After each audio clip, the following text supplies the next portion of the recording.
mga ka-Lord's Kitchen, welcome sa aming YouTube channel. At nandito na naman ako para balitaan kayo kung ano na ang update ng aming pangkabuhayan vlog dito sa Lawrence Kitchen para sa mga OFWs, sa mga asawa na katulad ko ng OFWs na nagpaplano kung anong negosyo ang papasukin nila. At isa po ito sa gusto namin sa inyong ipakita at para magka-idea na rin po kayo. Ngayon, titingnan ko na kung ano na nangyari sa loob ng 1 week. Tara na po! Ito yung unang pinto, mga ka-Lawrence Kitchen. Tapos na dito ang skin tone or masilya. Lumiliwanag na.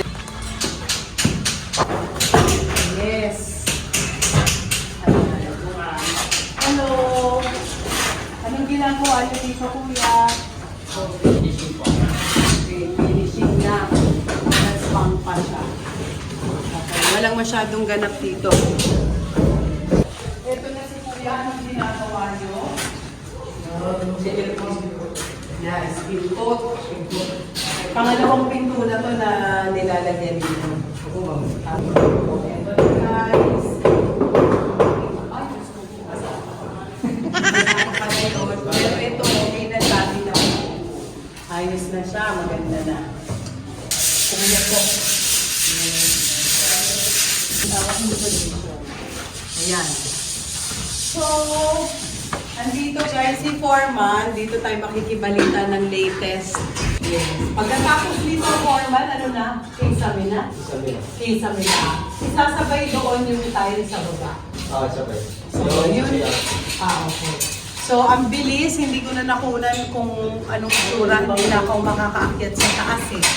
Pero may video naman tayo dun sa bubong mo. Ipapakita sa inyo yung bubong dun sa taas.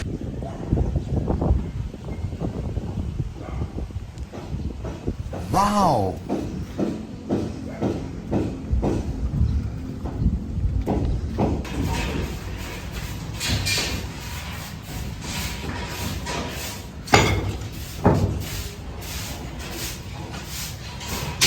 So yun lang guys yung update ng Lawrence Kitchen business vlog dito sa Lawrence Kitchen. Pakaabangan nyo guys yung mga susunod pa.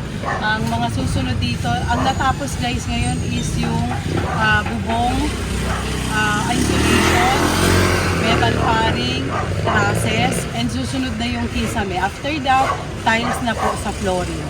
So abangan nyo yun guys. Ang bilis ng panahon, ang bilis ng trabaho, ang bilis maubos ng kaban. Hanggang saan kaya? Abangan! Don't forget to subscribe Lawrence Kitchen, Passion Kitchen, College, Inquiries, ano pa, higit sa lahat, pangkabuhayan vlog. Dito wala namang masama kung maaga tayong magpundar sa mga OFW dyan. Habang malakas pa tayo, habang kaya pa natin magpundar na tayo. Although, para sa future naman natin, hindi lang tayo guys, yung mga anak natin, yung pamilya natin. Pero sa totoo lang, hindi naman natin ito madadala kapag tayo'y namatay na o binawian na ng buhay. Wala tayong madadala. Pero yung maiiwan pa natin, pwede natin itong ipamahala sa kanila para nang sa ganun, matuto rin sila sa buhay. So, yun lang guys, ang tip, ideas ng maibibigay ng Lawrence Kitchen sa aming content. Bye!